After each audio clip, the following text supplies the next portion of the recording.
नमस्कार। आज मैं फिर आपके सामने अपराध की एक और घटना लेकर आया हूं। अपराध की ये घटना सन 2002 की है। तारीख है 13 सितंबर। डिस्ट्रिक्ट लखनऊ और थाना है हजरतगंज।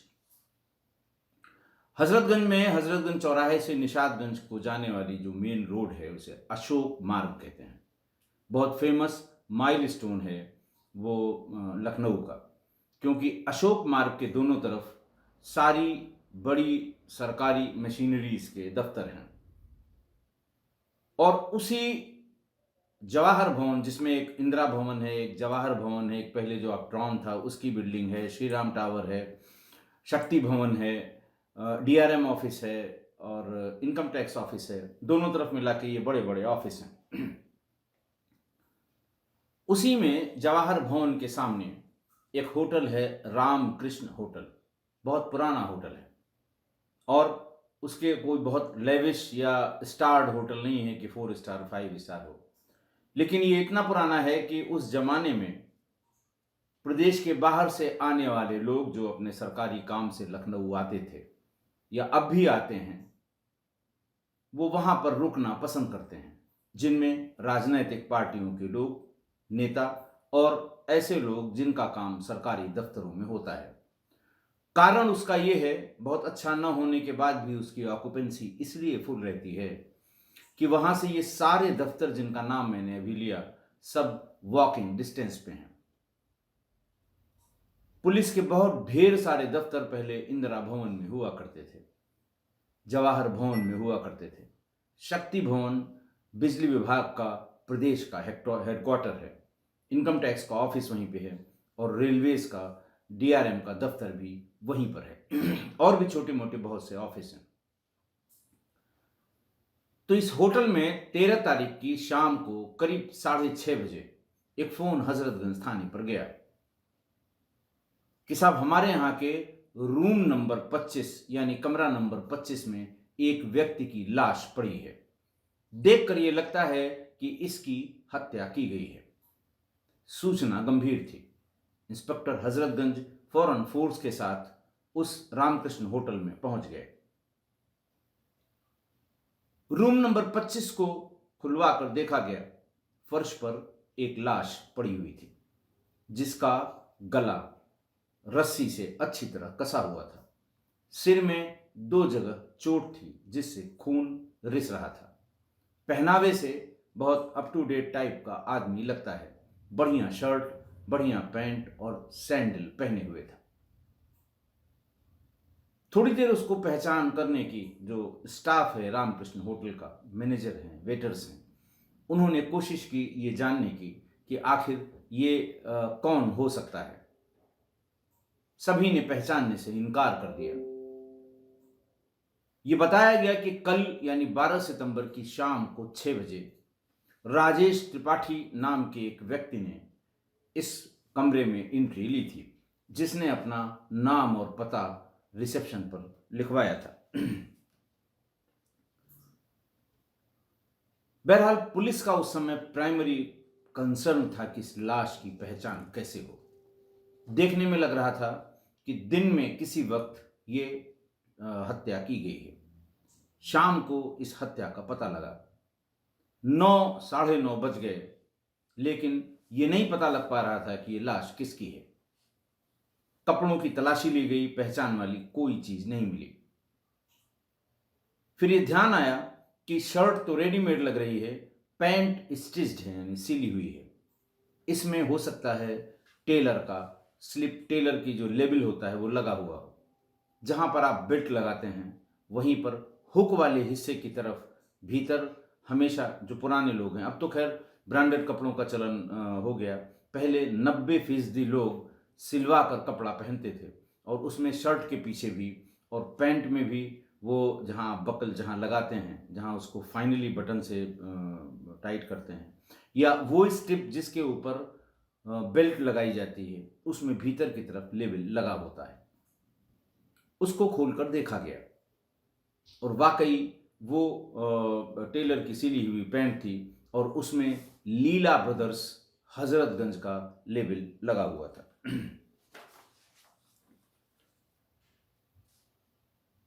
खैर, उसको बुलवाया गया। बुलवा के पहचानवाने की कोशिश की गई कि आखिर क्या मामला है, ये कौन आदमी है, कैसे हो सकता है। बहुत देर बाद, करीब रात में 10 बजे, उस व्यक्ति की पहचान हो पाई। पहचान नेवी के सेवानिवृत्त अधिकारी और शराब के कारोबारी, बड़े कारोबारी पीसी मिश्रा की लाश होना पाया गया। और यह भी बताया गया कि इनकी पत्नी सचिवालय में प्रशासनिक सुधार विभाग में अधिकारी हैं। यानी दोपहर की हत्या, शाम को हत्या का पता लगना, और देर शाम यानी रात में करीब 10 बजे उसका आइडेंटिफिकेशन हो पाया। यह भी पता लगा कि ये विश्वास खंड में इनका अपना बड़ा मकान है। तो अपने मकान से, विश्वास खंड के अपने मकान से कैसे वो रामकृष्ण होटल के कमरे में आए, ये भी पुलिस नहीं पता कर पाई थी। बहरहाल, पहचान होने के बाद ये हाई प्रोफाइल मर्डर माना गया और फौरन एसएसपी, जो उस समय एसएसपी थे, श्री अनिल अग्रवाल, डीआईजी श्री अरुण कुमार, वही अपने अरुण कुमार साहब जो एसटीएफ के फाउंडर मेंबर भी थे, और IG zone Lucknow Shri SN Singh, ex army person है, पक्का साहब के नाम से जाने जाते हैं, ये सभी लोग मौके पर आ गए। तब तक जो कुछ पता लगा था या जो नहीं पता लगा था, उसके बारे में वहां जानकारी इकट्ठा की जाने लगी। 50 साल का वो व्यक्ति, मुंह और नाक पे टेप लगा हुआ, गले में रस्सी पड़ी हुई, सिर में 2 जगह चोट के निशान थे। जब होटल वालों ने यह बताया कि कल यानी 12 सितंबर को शाम को 6 बजे राजेश त्रिपाठी नाम के आदमी ने इस होटल में चेक इन किया था, रिकॉर्ड्स निकलवाए गए। उसने अपना पता आहार विहार कॉलोनी, मकान नंबर 336/11, नई दिल्ली लिखवाया था और अपना फ़ोन नंबर लिखवाया था 0116395 प्राइमा फेसी देखने में ऐसा लग रहा था कि पता सही होगा। मोहल्ला और जो नंबर था, डिजिट्स नंबर के, वो ऐसे लग रहे थे कि सही होंगे। होटल वालों से पूछताछ में अधिकारियों की उपस्थिति में यह बताया गया कि चेक इन के बाद, ये 6 बजे चेक इन किया है, 8:30 बजे के आसपास 2 व्यक्ति आए थे। उनके लिए चाय मंगाई गई। चाय पीने के बाद वो चले गए। आज यानी घटना के दिन 13 सितंबर 2002 को फिर करीब 2 बजे के आसपास 2 व्यक्ति आए थे। इनके लिए चाय मंगाई गई थी और 4 बजे के आसपास ये दोनों व्यक्ति और राजेश त्रिपाठी, जिन्होंने चेक इन किया था, वो बाहर आए। रिसेप्शन पे उन्होंने चाबी रखी और ये बताया कि उसमें कप प्लेट रखी हुई है, उसको साफ करा दीजिएगा, यानी रूम को क्लीन करा दीजिएगा, चाबी छोड़ के जा रहा हूं, ये कह के वो वहां से चले गए। इतनी बात वहां पर बताई गई जो काउंटर पर जो स्टाफ था।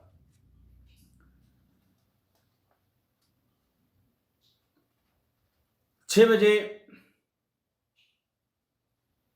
जब वो चाबी रख के चले गए, जब वहां का वेटर जो अलॉटेड होता है, हर कमरे के अलग अलग वेटर होते हैं, उसको बताया गया कि भाई कमरा साफ कर देना, वो लोग गए हैं, हो सकता है अभी आ जाएं, नाराज होंगे।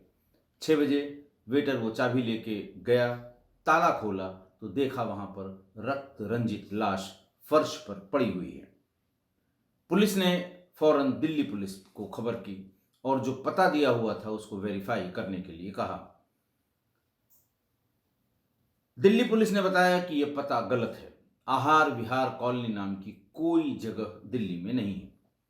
टेलीफोन नंबर भी गलत है, this number does not exist का जो टोन होता है वो उस पर आ रहा है। मैनेजर और वेटर ने बताया कि साहब ये जो लाश है, न तो ये राजेश त्रिपाठी की है, न कल जो 2 लोग आए थे उनकी है, न जो आज दोनों लोग आए थे उनकी है। ये व्यक्ति कब बीच में आ गया इसका पता नहीं लगा। कमरे की तलाशी ली गई तो खून से सनी हुई एक रॉड, एक एयरबैग जिसमें तमाम कागज भरे हुए थे, लेकिन इन कागज से भी ये पहचान नहीं हो पाई कि ये व्यक्ति कौन है।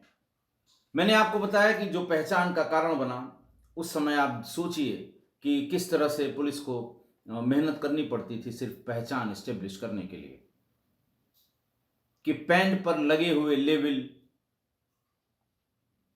से उस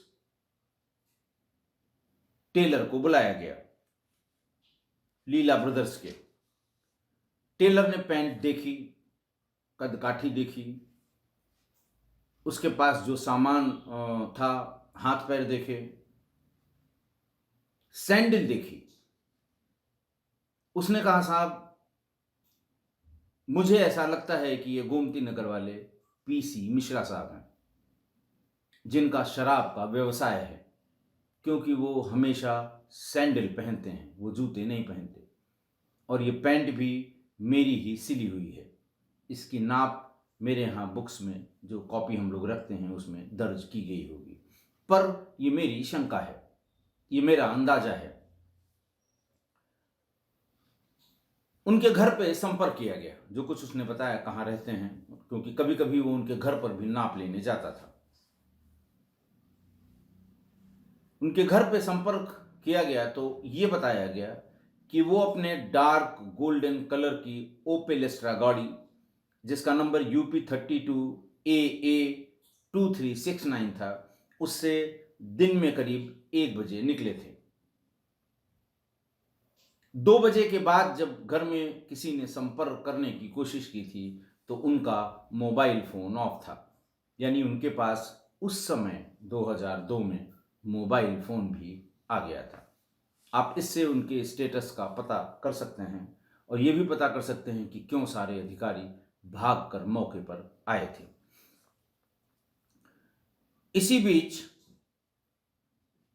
पुलिस ने उनके घर पर फोन करके बताया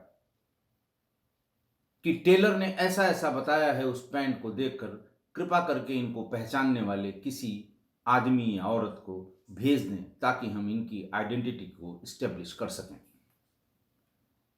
ये बात जब उनके घर पे बताई गई, ये जानकारी उनके मित्र और शराब के व्यवसाय में उनके पार्टनर RK जायसवाल को भी हो गई। वो भागकर रामकृष्ण होटल आए।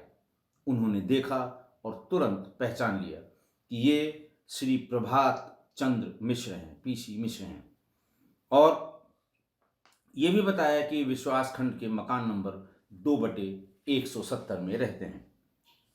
RK जायसवाल ने बताया कि साहब उनकी ओपेल एस्ट्रा गाड़ी है और नंबर भी वही बताया जो मैंने आपको भी बताया था, गहरे गोल्डन कलर की है, और उनके शरीर पर जो चीज़ें वो हमेशा पहनते हैं वो नहीं हैं। उनकी चेन नहीं है, उनकी अंगूठी नहीं है, उनकी कैशियो की घड़ी बहुत महंगी है वो नहीं है, उनका पर्स गायब है और उनका मोबाइल भी गायब है। उस समय क्षेत्राधिकारी हजरतगंज थे पंकज गौतम, बहुत अच्छा अधिकारी था। इसी पद पर यानी CO हजरतगंज रहते हुए ही एक दिन उनको एक सामान्य सा बुखार हुआ। बुखार में उन्होंने दवा ली, काम करते रहे, वो बुखार बढ़ता गया और वो बुखार ऐसा बढ़ता गया कि एक दिन पंकज गौतम की मृत्यु हो गई। उनकी मृत्यु CO हजरतगंज रहते हुए ही हुई थी। बहुत बड़ा लॉस था उस समय, मेरे लिए पर्सनल लॉस भी था। मेरे साथ बहुत लंबे समय तक पंकज ने काम किया था। तो पंकज ने उस समय ये बताया कि हमने अभी इनके घर से जो जानकारी की है वो यही जानकारी की है कि अभी साल भर पहले इनकी शादी प्रशासनिक सुधार विभाग के एक अधिकारी अनीता से हुआ था, क्योंकि श्री मिश्र की पहली पत्नी की पहले ही मृत्यु हो चुकी थी। पंकज गौतम ने ही बताया कि PC Mishra ji merchant navy से स्वैच्छिक सेवानिवृत्ति यानी वॉलंटरी रिटायरमेंट लेकर आए थे और उन्होंने RK जायसवाल के साथ शराब का काम शुरू किया था। उनके पास शराब की 2 दुकानें मेहंदीगंज और तोंदे खेड़ा उनके नाम आवंटित हुई थी, जिससे उन्होंने अपना कारोबार अच्छी तरह से शुरू किया था। आर के जायसवाल ने बताया कि जब रात में पीसी मिश्रा जी का फ़ोन उनकी पत्नी के पास नहीं आया तो उन्होंने फ़ोन किया कि पता नहीं फ़ोन मोबाइल उनका ऑफ है और आज इतनी देर हो गई, देर से आने का कारण या कितनी देर में आएंगे इस संबंध में कोई फ़ोन भी नहीं किया मिश्रा जी ने। आर के जायसवाल ने कहा कि मैंने अपने मित्र वी के जायसवाल को फ़ोन किया कि फ़ौरन जाकर जिम खाना क्लब पे देखो, क्योंकि वो बिला नागा हर दिन जिम खाना क्लब जाया करते थे। वी के जायसवाल जिम खाना क्लब गए, वहाँ उन्हें पीसी मिश्रा नहीं मिले। फिर उनसे कहा गया कि चांसलर क्लब चले जाओ, हो सकता है बिजी हों किसी पार्टी में इसलिए फ़ोन न कर पाए हों। वो वहाँ से चांसलर क्लब भी गया, लेकिन पीसी मिश्रा चांसलर क्लब भी नहीं पहुँचे थे। इसी बीच पुलिस का फ़ोन घर पर आ गया कि पहचान करने के लिए किसी को भेज दिया जाए। आर के जायसवाल को जैसे ही पता लगा वो रामकृष्ण होटल पहुंच गए और उन्होंने पहचान कर ली। अब तक की पूरी छानबीन यानी 6 बजे के आसपास सूचना का मिलना, पुलिस की प्रारंभिक जानकारी जो संभव है उसका पता करना, उसके बाद उनकी पहचान होना, सभी अधिकारियों को वहां पर आना, पत्नी का भी आ जाना, तमाम लोगों से पूछताछ होना, लेकिन बात सिर्फ इतनी कंफर्म हो पाई कि जो व्यक्ति रुका था और उसने अपना नाम पता, जब पता उसने गलत बताया, नंबर गलत लिखाया, तो नाम भी उसका गलत ही होगा। संभवतः उसने और उसके साथियों ने मिलकर इनकी हत्या कर दी। ये कयास था, लेकिन इसके अलावा दूसरा कोई कंक्लूजन उस समय मौके को देखकर नहीं मिल रहा था। मैंने बताया हाई प्रोफाइल मर्डर था, शराब का कारोबारी था, रिटायर्ड नेवी अफसर था, फर्राटेदार इंग्लिश बोलता था, रसूखदार हो गया था, क्लब्स में रेगुलर आना जाना था। आप समझ सकते हैं। पुलिस पर दबाव था, 2 टीमें बनाई गईं, दोनों टीमों का सुपरविजन पंकज गौतम के हाथ दिया गया, सीओ हजरतगंज के। एक को होटल के कर्मचारियों से डिटेल बातचीत, देखिए उस समय कोई सीसीटीवी लगी नहीं थी कहीं भी, वरना इतनी मशक्कत करने की जरूरत नहीं थी। कोई भी सीसीटीवी न होटल में थी, न होटल के सामने थी, न रोड पर थी, कहीं नहीं थी। इसलिए यह काम दिया गया कि होटल के सभी कर्मचारियों, वेटर और जिसने भी सुबह कमरा साफ किया हो, जिसने भी एक बार फिर से बिस्तर को लगाया हो, सबसे बातचीत करिए, सबको बुलवाइए पुलिस लाइन। और जो सॉफ्टवेयर से कंप्यूटर चित्र बनाने वाले हमारे यहाँ उस जमाने में लोग थे, उनसे अंदाज से जिसने चेकिंग किया था उसका भी चित्र बनाया जाए, और जो लोग उस दिन दोपहर में 2 बजे आए थे उनका भी चित्र बनाया जाए। दूसरी टीम दिल्ली गई, जो पता चाहे वो गलत ही था, उसके आसपास के पते, जो उसमें आहार विहार लिखा था तो आवास विकास देख लिया जाए, तो आसपास के जो नोन पते थे वहां जाकर इस नाम के आदमी की तलाश की गई। इसके साथ साथ ही जो टेलीफोन नंबर दिया गया था उसके डिजिट्स को चेंज करके, कभी कभी आदमी जिसको गलत लिखाना होता है 2-1 डिजिट सही और 2-3 डिजिट गलत, या कभी कभी सारे डिजिट सही 1 डिजिट गलत लिखवा देता है ताकि उस तक पहुंचने में दिक्कत हो। तो उन डिजिट्स के आसपास के टेलीफोन नंबर दिल्ली पुलिस से में जो दिल्ली की डायरेक्टरी थी टेलीफोन की, देखिए पहले ये भी दिक्कत थी, लखनऊ में हमें लखनऊ की डायरेक्टरी मिल जाती थी, अल्फाबेटिकली मिल जाती थी, अधिकारियों की अलग से मिल जाती थी, शासन की अलग से मिल जाती थी, लेकिन लखनऊ से अगर पटना के किसी नंबर के नाम पता पूछना हो बहुत दिक्कत होती थी। आप इंक्वायरी में जाइए, वहाँ पूछिए, फिर वो वहाँ बताते थे, क्योंकि डिजिटलाइज्ड कुछ भी नहीं था, जो कुछ था वो सब मैनुअल था। मैनुअल उस डायरेक्टरी से देखकर लोग बताया करते थे। इसीलिए वो टीम वहाँ गई और उसने एक एक नंबर उस कॉम्बिनेशन के जितने नंबर आगे पीछे के थे उन सब में इस नाम के आदमी को ढूंढने की कोशिश की गई। ये सब प्रयास चल ही रहे थे, तब तक पीसी मिश्रा की गोल्डन कलर वाली ओपेल स्ट्रा गाड़ी मेडिकल कॉलेज की पार्किंग में लावारिस मिल गई। चूंकि मृतक पीसी मिश्रा के पास मोबाइल था, इसलिए ये पहला अपराध था लखनऊ पुलिस का। एसटीएफ ने तो बहुत पहले शुरू किया था, लेकिन लखनऊ पुलिस का ये पहला अपराध था जिसमें सर्विलांस की सहायता ली गई और बाद में सक्सेसफुल भी हुए। पीसी मिश्रा के मोबाइल की 3 महीने की सीडीआर निकलवाई गई।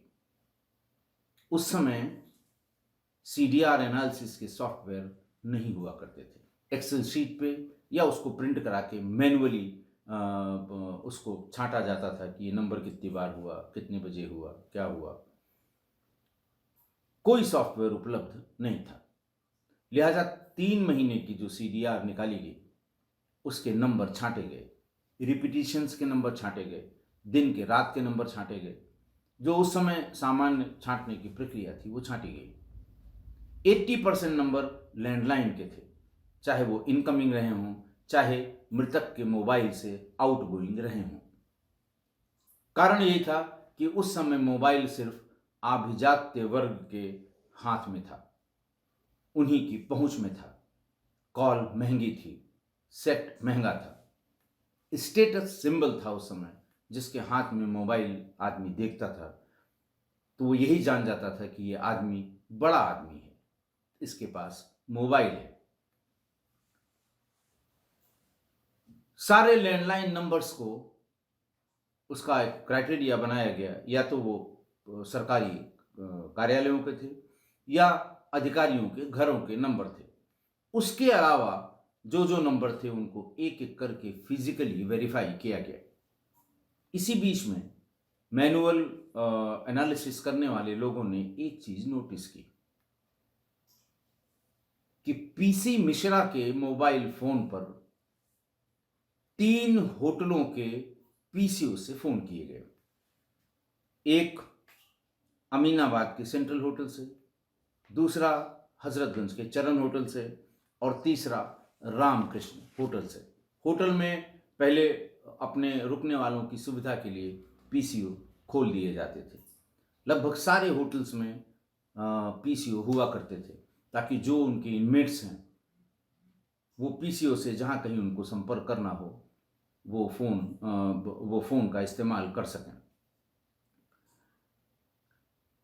जिन जिन तारीखों में वो फ़ोन किए गए थे पीसी मिश्रा को, उन तारीखों में ऑक्यूपेंट्स की लिस्ट रजिस्टर से निकाली गई। तो एक बहुत जिसको कहते हैं कि बहुत इंपॉर्टेंट सिमिलरिटी उससे निकल आई। अब देखिए विवेचना कैसे उस जमाने में बढ़ाई जाती थी। 31 अगस्त को सेंट्रल होटल में एक व्यक्ति टिका था जिसका नाम राजेश त्रिपाठी था। ये वही राजेश त्रिपाठी जो घटना वाले दिन रामकृष्ण होटल में टिका था। नाम से मैं कह रहा हूं। इसमें पता डिफरेंट लिखाया गया, रेजिडेंट ऑफ जाकिर नगर, दिल्ली। 2 और 3 सितंबर को चरण होटल में जो लोग रुके थे उनका नाम रवि शुक्ला और Sanjay Mishra, resident of Batla house, new friends colony, नई दिल्ली। तीसरा जो मैंने बताया कि आहार विहार कॉलोनी, दिल्ली, जो घटना वाले होटल रामकृष्ण होटल में जो पता लिखाया गया था। ये सिमिलरिटी होने के बाद इन तीनों के उस पीसीओ पर नंबर्स पर कंसंट्रेट किया गया कि पीसी मिश्रा जी के नंबर से पहले और बाद, यानी जो व्यक्ति पीसी मिश्रा जी को फोन करने आया था क्या उसने किसी और नंबर से फोन से बात की थी। ये भी सिमिलरिटी आ गई। 2 जो पीसीओ के जो 2 पीसीओ थे चरण और सेंट्रल होटल के, उसमें पीसी मिश्रा के नंबर के पहले या बाद में एक ही नंबर पर, एक नंबर लैंडलाइन और 1 नंबर मोबाइल पर फ़ोन किए गए थे। इस सारी कवायद में 2 महीने लग गए और इन 2 महीनों तक अखबारों ने अनवरत पुलिस की छीछा लेकर की। जो मोबाइल नंबर और लैंडलाइन, चूंकि लैंडलाइन नंबर तो हर हाल में पोस्ट पेड होगा, बिल एड्रेस पे जाएगा, इसलिए उसका पता मिलने में बहुत आसानी हो गई। तो लैंडलाइन नंबर और मोबाइल नंबर वो एक ही व्यक्ति का निकला, इकबाल बहादुर खान, बावर्ची टोला, शहादतगंज, लखनऊ। अब पुलिस ये कंफर्म नहीं थी कि ये आदमी कितना इस मर्डर में या कितना इस क्राइम में इन्वॉल्व है, इसलिए ये डिसाइड किया गया कि इसको साइलेंटली फॉलो करेंगे। घर के बाहर से जितने मेंबर्स हैं उनमें से जब निकलता है तो कौन है उसमें से, जिस जिस जगह से बात करता था वो जगह नोट की जाती थी, ताकि शाम को सीडीआर निकाली जाए तो हम ये कंफर्म कर सकें कि हम जिसका पीछा कर रहे थे या हम जिसकी निगरानी कर रहे थे ये वही आदमी है जिसकी हम तलाश कर रहे हैं। बहरहाल साइलेंटली जब उसको ट्रैक किया जाने लगा तो हमेशा उसके हाथ में मोबाइल मिला और हमेशा वो फ़ोन से बात करता हुआ मिला। इसलिए ये कंफर्म करने में कतई देर नहीं लगी कि यही व्यक्ति इकबाल बहादुर खान है। 4 दिसंबर 2002 यानी लगभग 3 महीने के आसपास, जब वो अपने 2 और दोस्तों को फ़ोन करके बेगम हजरत महल पार्क के पास उसने बुलाया तो पुलिस ने घेर के तीनों को पकड़ लिया। पुलिस के पकड़ते ही वो भी समझ गए पुलिस ने क्यों पकड़ा है। उनसे कहा गया बाकी लोग कहाँ हैं, अभी यहीं से फ़ोन करके बुलाओ। उस समय दिक्कत ये होती थी कि जरा सी चूक हो जाए तो उसको खबर हो जाएगी, फिर वो पुलिस को नहीं मिलता था, अदालत में ही सरेंडर करने के बाद मिलता था। तब पूछताछ में बड़ी दिक्कत होती थी, रिमांड मिलने में बहुत दिक्कत होती थी। जब आप रिमांड ले भी लें तो कोर्ट तमाम कंडीशन लगा देती थी, जिससे वो भी जानता था कि पुलिस मेरा कुछ नहीं कर सकती है, हम जो बोलेंगे पुलिस को वो सही मानना ही होगा। बहरहाल ये 4 लोग पकड़े गए। पहला मैंने बताया कि वो इकबाल जो मूल रूप से बलरामपुर का रहने वाला था, बावर्ची टोला शहादतगंज का। दूसरा वजीरगंज का एक बड़ा फेमस लखनऊ का इलाका है गोलागंज, गोलागंज का रहने वाला साजिद अहमद। तीसरा गढ़वाल उस समय के उत्तरांचल का विक्रम सिंह राणा उर्फ अकरम। और चौथा सीतापुर के बिस्वा कस्बे का रहने वाला मोहम्मद असलम। अभियुक्तों से पीसी मिश्रा का मोबाइल फ़ोन, उनकी कैशियो की घड़ी और चेन और अंगूठी बेचकर जो उन्होंने पैसा लिया था उससे खरीदी हुई कुछ चीज़ें और कुछ पैसा भी बरामद कर लिया गया। पूछताछ में पूछा गया कि भाई आपने ये मर्डर इस तरह का क्यों किया? आदमी बड़ा था, रसूखदार था, आपको लगा नहीं कि आपका नुकसान होगा? इकबाल ने बताया कि मैं प्रिंस मार्केट में अपना बिजनेस करता था, वहीं मेरी मुलाकात पीसी मिश्रा साहब से हो गई। आते थे, बैठते थे और बात ही बात में ये तय हुआ कि हम लोग टोमेटो केचप का एक बिजनेस शुरू करते हैं। एक छोटी सी यूनिट लगाएंगे, पैकेजिंग की एक यूनिट लगाएंगे और हमें काम भर का मार्केट यहाँ मिल जाएगा। तमाम ऐसे होटल हैं, तमाम ऐसे रेस्टोरेंट हैं जहाँ पर टोमेटो केचप की ज़रूरत पड़ती है, लूज भी और पैक्ड भी। सुनने में ये अच्छा लगा। दोनों के बीच करार हुआ कि 12.5 लाख रुपए मिश्रा जी लगाएंगे और 3.5 लाख रुपए इकबाल लगाएगा। पार्टनरशिप डीड तैयार हुई। इकबाल ने नोटिस किया कि जहां पर उसका नाम लिखा होना चाहिए था वहां पर मिश्रा जी ने अपने बेटे अमृतांशु का नाम लिखवा दिया। ये बात उसको तब तक नहीं पता लगी जब तक बैंक से ये डीड रिजेक्ट होकर नहीं आ गई कि दूसरे पार्टनर की एज बहुत कम है, इसलिए ये डीड वैलिड नहीं है, पार्टनरशिप डीड या टेक्निकली जो भी उसको कहते हो।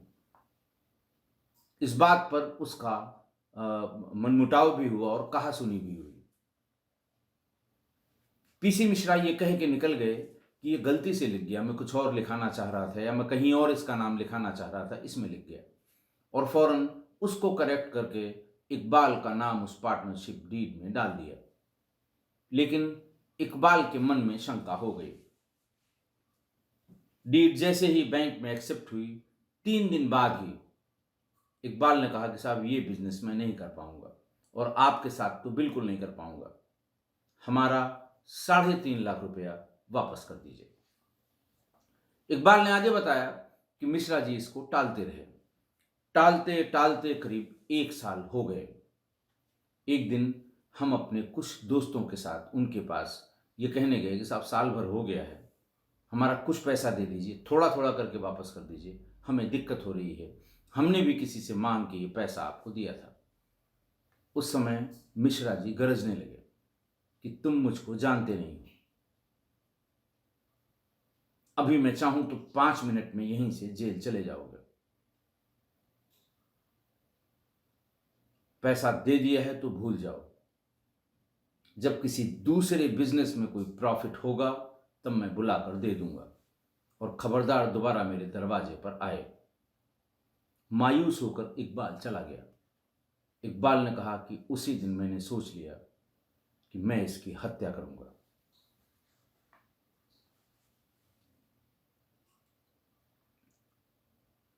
हम लोगों के दिमाग में था कि इनको किसी बहाने किसी होटल में बुलवाएंगे। सबसे पहले अमीनाबाद में सेंट्रल होटल कंजस्टेड जगह पे है, हम लोगों को बहुत सूट कर रहा था। हम लोग गए और साजिद ने वहां रूम बुक कराया, लेकिन जैसे ही वो बाहर निकला फोन करने के लिए कि रूम बुक हो गया है आ जाओ, तब हम लोग बात करते हैं उससे, वैसे ही साजिद के पिताजी के एक मित्र ने उसको पहचान लिया। पूछा तुम यहां कैसे? कोई झूठी सच्ची बात बताकर वहां से फौरन चेकआउट करके निकल आया, और उसने बताया कि यहां आना ठीक नहीं है, यहां लगता है मेरे पिताजी के जानने वाले लोग हैं। फिर घूमते घूमते हम लोग रैकी करते करते चरण होटल पहुंचे। चरण होटल में दूसरे नाम से हम लोगों ने एंट्री कर ली, रुक भी गए। 2 बार हम लोगों ने फोन किया पीसी मिश्रा जी को, दूसरे व्यापारी बनके। उन्होंने कहा अभी मैं पार्टी में हूं, बाहर निकलकर बात करूंगा। फिर अचानक हम लोगों की नजर पड़ी कि उस होटल में लॉबी में नीचे कोई छोटी मोटी पार्टी थी, जिसमें पीसी मिश्रा भी था। इकबाल ने कहा कि बाकी लोगों को वो पहचानता नहीं था, लेकिन मुझे पहचानता था। मैं वहां से अलग हो गया और इन लोगों से कहा देखो यही है, हमारा काम आसान हो गया। लेकिन उसके जाने के बाद हमारे साथ वालों ने बताया कि इसको तो पूरा होटल जानता है, सारे होटल वाले इसके आगे पीछे दौड़ रहे थे। मैंने पूछा भी कि भाई ये कौन, कोई नेता हैं? तो उन्होंने कहा नहीं नहीं, शराब के व्यापारी हैं, मिश्रा जी इनका नाम है। उसी रात वहां से भी हम लोग चेकआउट हो गए। फिर हम लोग रामकृष्ण होटल पहुंचे। वहां से मद्रास का स्टेशनरी व्यापारी बनकर हम लोगों ने मिश्रा को फोन किया कि हम चेन्नई से आए हैं, हमारा व्यापार है स्टेशनरी का, और हम यहां आए हैं, आप कहां मिलेंगे? इस पर छूटते ही उसने कहा यार आप मद्रास से आए हैं, बड़े व्यापारी हैं, ये कौन से होटल में रुके हुए हैं? यहां तो मैं चाय पीना भी पसंद नहीं करता। उसने फौरन बताया कि जब हम ट्रेन से उतरे तो हमने सबसे अच्छे होटल में चलने के लिए टैक्सी वाले को कहा। टैक्सी वाले ने मुझे यहाँ उतार दिया। मुझे यहाँ के बारे में कुछ नहीं पता, मुझे लगा कि अच्छा होगा, लेकिन जब मैं बुक कराकर भीतर रूम में गया तब मुझे लगा कि ये ऐसे ही काम चला, वो होटल है। लेकिन अब मैं आ ही गया हूँ, 2 दिन के लिए ही आया हूँ, आपसे मुलाकात हो जाएगी, तब हम चले जाएंगे। फ़ोन पर ही मिश्रा ने बिज़नेस की बात की। इसने कहा, साहब फ़ोन पे पूछ रहे हैं तो मैं बता दूँ, हमें उत्तर प्रदेश की एजेंसी के लिए एक ऑफ़िस चाहिए। हम एजेंसी भी देंगे और ऑफ़िस के लिए 15 लाख रुपए भी देंगे। आपसे कब मुलाकात हो सकती है? आप यहीं आ जाएँगे तो ज़्यादा अच्छा होगा, क्योंकि हम जाएँगे जहाँ आप बताएँगे, हमें भटकना होगा, हम यहाँ की जगहों के बारे में बिल्कुल नहीं जानते। मिश्रा ने कहा, बस 10 मिनट रुकिए, हम आ रहे हैं। मिश्रा आ गया। रूम नंबर 25 को नॉक करके जैसे ही भीतर घुसा, वैसे ही रॉड लिए हुए साजिद और अकरम, उन्होंने सिर पे बहुत तेज वार किया। बिना एक भी शब्द मुंह से निकले हुए वो नीचे गिर गया। इकबाल कमरे में नहीं था, इसलिए कि अगर कमरे में उसको मिश्रा ने देख लिया तो समझ जाएगा कि माजरा क्या है। वो वेटर के साथ लॉबी में थोड़ी दूर पर बात कर रहा था। उसे अंदाज लग गया कि काम शायद भीतर हो गया। वेटर को 100 रुपए दिए और कहा कि एक पैकेट सिगरेट का ब्रांड बताया और ये कहा कि फलां जगह पर हुक्के में पीने वाली तंबाकू मिलती है। वो सिर्फ इसलिए बताया था कि थोड़ा दूर चला जाएगा, थोड़ा समय मुझे मिल जाएगा, सिगरेट तो नीचे ही मिल जाएगी। सिगरेट और वो तंबाकू हम लोग उसको मिलाकर सिगरेट में पीते हैं। वो 100 रुपए लेकर ये सामान लेने चला गया। इकबाल भीतर घुसा। भीतर वो बेहोश था। एक रस्सी और बैग की पट्टी से उसके सिर को उसके गर्दन को अच्छी तरह से कस दिया। उसके मुंह और नाक पर टेप लगा दिया और उसके बाद उसकी घड़ी, चेन और मोबाइल, पर्स सब निकाल लिया। निकालने के बाद उसके जेब में जो उसकी गाड़ी की चाबी मिली, वो चाबी भी ले ली। सीधे नीचे पहुंचे, ओपेल स्टार गाड़ी खड़ी थी, स्टार्ट किया और सारे लोग उसी गाड़ी से वहां से निकल गए।